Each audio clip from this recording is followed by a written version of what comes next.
অসমৰ কৰ্মবীৰ বুলি কাক কোৱা হয়? উত্তৰ নবীন চন্দ্ৰ বৰদলৈ।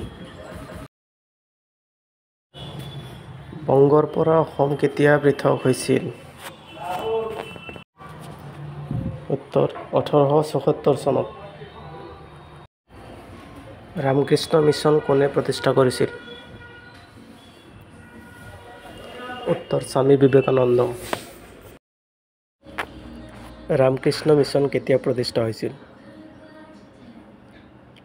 উত্তৰ 1897 চনত। দানৱ বংশৰ শেষ ৰজাজনৰ নাম কি আছিল?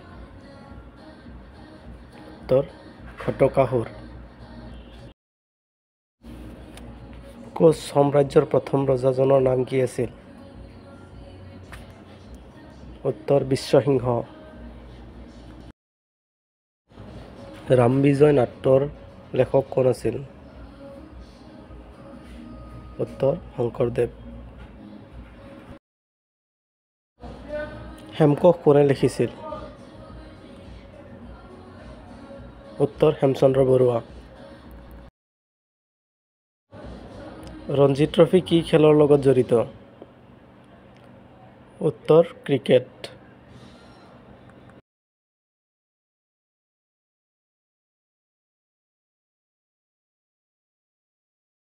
গল্ফ। ধন্যবাদ।